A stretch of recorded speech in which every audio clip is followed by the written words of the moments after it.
Hello everyone, my name is Hilde and welcome back to my channel. If you have seen my first Beauxbatons capelet video, you know that I have started over because basically it wasn't that nice, which was the least of my worries because I would have still worn it and said like, hey, this is supposed to be like a scruffy steampunk project, so it doesn't matter that a lot of holes have been patched up. But yeah, I decided to just start over because mainly that one was too big and it doesn't fall quite right because I didn't, well, it curls up at the bottom, and because it was too big, it was an issue. I think it will be much nicer if it's actually my size. What I'm trying to accomplish is that it looks like this, or at least it drapes like this on my body. So I have restarted the project in a size extra small, but I have started it because it's far more easy for me to count the stitches, and it doesn't bother me that it sort of bunches, that you have to bunch it up on here anyway. But I've restarted the project on a spare straight needles. Eventually, when it becomes so long it won't fit on here anymore, I will switch to circulars. And it's fine. I like circulars, but for some reason this project works out better for me on straight ones so far. I have at this point gotten to the second multiplication part. Is that a thing? The second part where I had to add stitches? That is for sure a thing. As you can see, I am still knitting in this brown yarn. I have to say, whereas the first skein I ever rolled up was a tangly mess, this one was fine. And I've rolled up a couple of others by this brand in different colors, and they've all been fine.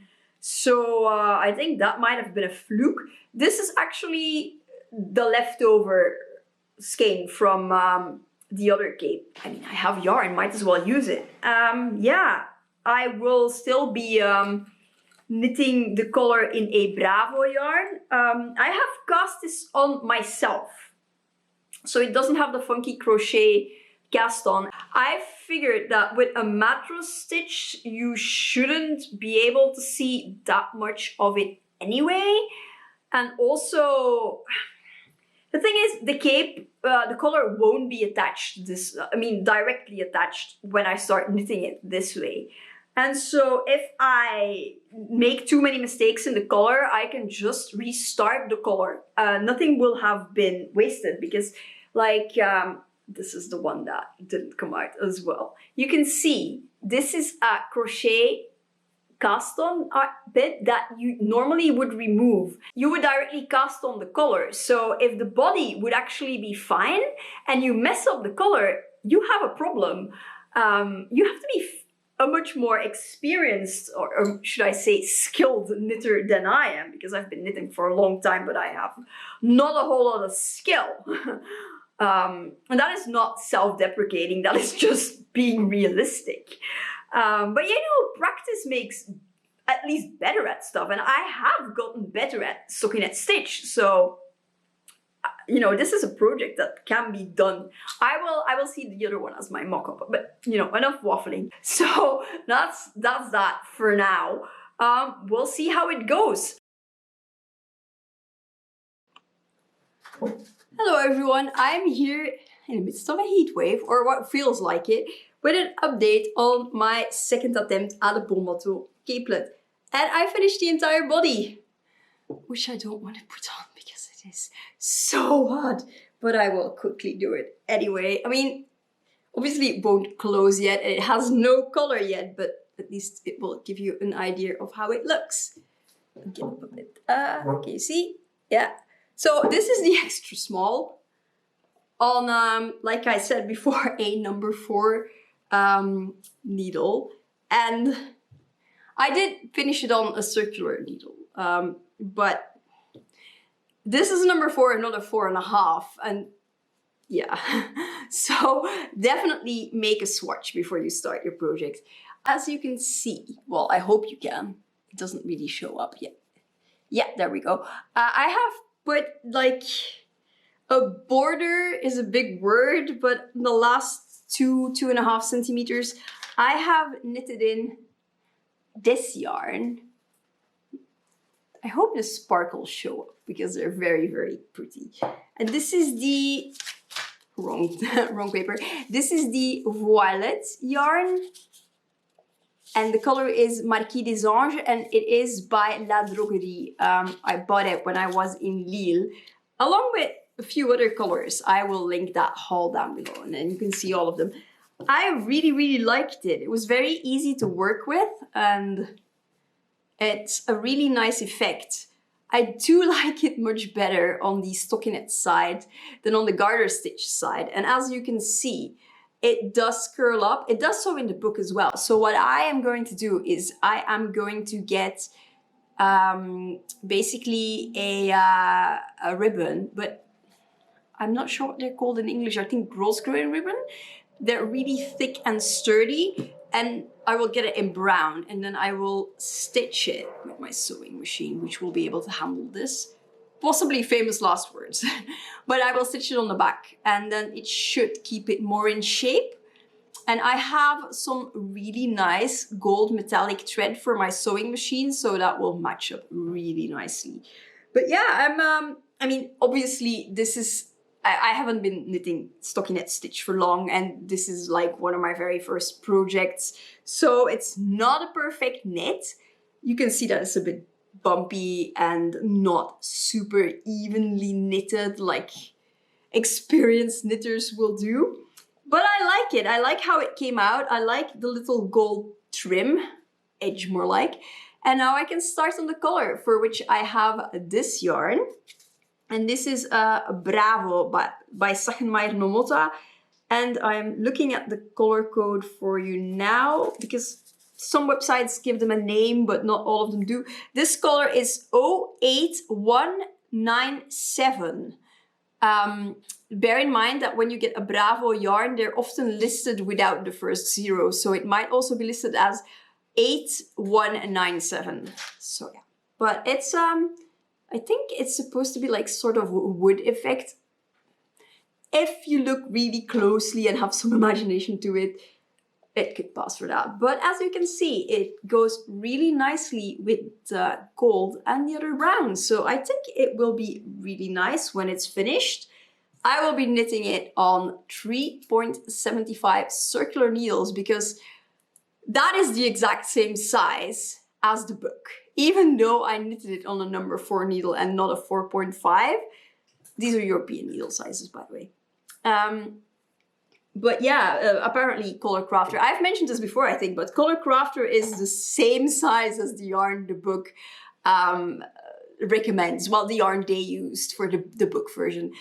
So there's that. And I know Bravo is a number 3 to number 4 yarn, because I've knitted it on 3, 3.5 and 4 with this. So it seems a good idea to stick to the 3.75 needle.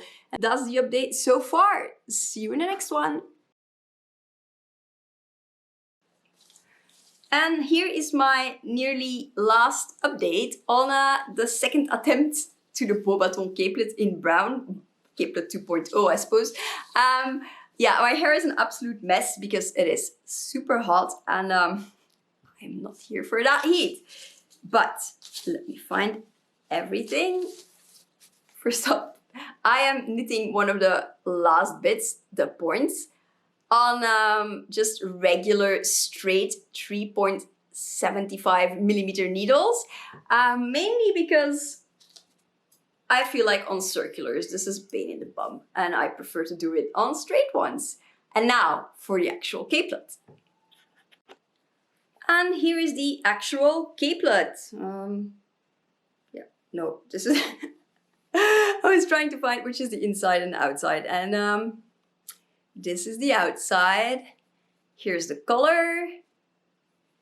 And then this is the inside. As you can see, I mattress stitch this together. I kind of feel like mattress stitch looks nicer on the wrong side than on the right side. Oh, come on, camera. Yeah, there you go. I was just going to complain that it's not focusing, but yeah, I know that the patron says like knit it all together, but I'm glad I didn't do it, because I didn't feel the pattern was very well explained. So it took me many attempts to get the color on. And I know I could have, I think I figured out how to do it. Knit the color directly onto here, but I haven't tried it before and I kind of don't want to give it a go on a piece that is nearly finished. I'd rather try it on like a test piece, like knit a square and do it to the square and see what happens. So I'm not gonna do it quite yet right now, but you know, as you can see, that is how this falls. And then I will sew the other points in here and then it will be finished. So I hope to get it finished today or maybe tomorrow. And yeah, this is what it looks on. Excuse the mop of hair. So far, I mean, obviously I still have to attach a string and a button as well. And this still curls like nobody's business. So I am still planning on reinforcing the back with a ribbon, or I may try to block it. I've not blocked stockinette stitch before, but my husband thinks that he has a plank, which is long enough and suitable for me to block on. We'll see what happens. And my next update is very likely going to be the finished capelet, unless I hit a snag that I feel like you should all know about. See you in the next one.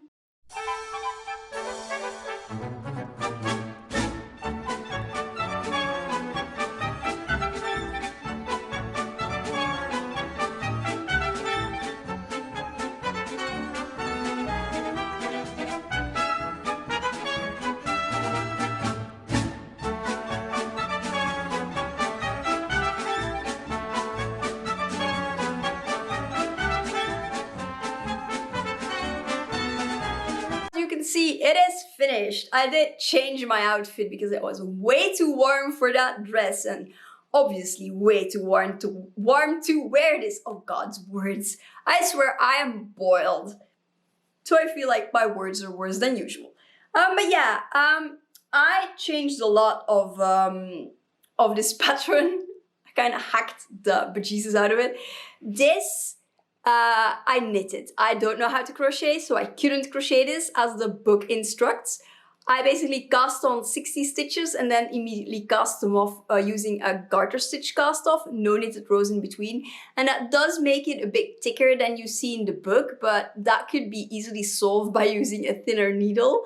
Because scheepjes, you can probably even go as thin as a 2.5 millimeter, 3 for sure. But yeah, that could have been solved by using a thinner needle than the 4 millimeter that I used, but I don't terribly mind. So there's that. The color is quite floppy, and that is on me, I will admit, because I used the soft acrylic yarn. I used Sachen Bravo, and that is clearly too soft and too floppy for this pattern, but that's fine. I will say that to put both sides together with macro stitch, both the body and the collar I mean, I used these wonder clips. See? And there you go, it's just a wonder clip. And they're perfect to keep 2 pieces of a knitting project together because they can hold like really thick things. Do not use them on your paper in your sketchbook because they will leave an indentation, trust me. Use that to keep these together, and I just wanted to put that out there in case other people also want to do it in 4 different pieces rather than in one, everything knitted into each other. What I will also say for the collar part, the points, especially the points, this will be your best friend, and this is a row counter. Not necessarily this one, because they come in so many different kinds. But this is mine, and I have 2 of these, but the other one's being used for another project. And this is by a brand called Clover, but basically now it's on lock, but you can unlock it. And when you finish a row, you just click. And as you can see, it changes the numbers every time you click. And then you can keep track of all the rows really well, you can just, oh, sorry, turn it up when you want to go back to 0. And of course, when you're at 9 and you click again, it changes into 10, and you can change back to 0 here as well. And when you slide this up, you lock it, and then you don't have to worry about changing your row count. This just has a bit of yarn on it because I have 2 and the other one's being used for another project. But I mean, that guy is such a good tool and I love it. But like I said, you have them in all kinds of different forms. I know Prym has one that you twist. My neighbor has another one that you click, that you can also hang on like a necklace if you wanted to, and like a piece of string or whatever. So yeah, just Google knitting row counter. That said, I used straight needles for the main color part because that was just more practical for me. But I did use circular ones for these because I felt like I could get a neater result, and the result is still not great because the yarn is soft and floppy. Again, that was on me. I did feel like the instructions were needlessly complicated. It took me like 10 tries to finally finish the color to a point where I liked it well enough to actually use it. So yeah, I was well glad that I decided to do it in separate pieces and just macro stitch them together because, oh god, I do not even want to think what kind of disaster it would have been if I hadn't. These I just partly sewed into place because otherwise it was an unmitigated disaster. Yeah. That was a nightmare to knit because I could not get wise out of the instructions. Even my neighbor, who is an experienced knitter, like I've mentioned before several times, thought it was very, very needlessly complicated the way it was explained. I ended up asking my friend Laura, who is amazing at knitting, like no joke, if she could make any sense out of it. I had taken a photo of the instruction and sent it to her, and she basically rewrote it into an explication that actually made a lot of sense. And I am so thankful for that. I mean, I'm super thankful of both Jessie and Laura for helping me out, because otherwise this would never have happened. I would never have succeeded. I will be totally honest about that. I mean, it's a really cool book. It has really cool projects, but I feel like the way it is explained does not make them very accessible. And I still feel like this is not a beginner project. I'm sure that there's a lot of people out there that don't have the same issues with the pattern and the instructions as I do. But I ran into a lot of difficulties, like I've mentioned, and I just wanted to be honest about it. I think that's everything I need to say about this project. If you have any questions, feel free to ask. I am absolutely not an expert knitter or that experienced, but I will do my best to answer any and all questions you might have. If you enjoyed this video, please give it a like and subscribe if you haven't already and want to stick around for more projects, diaries and other stuff. I post a bit of everything. And let me know what you thought of this project, or just leave a comment in general. If you do leave a comment, please be kind. And I will see you in the next one. Bye!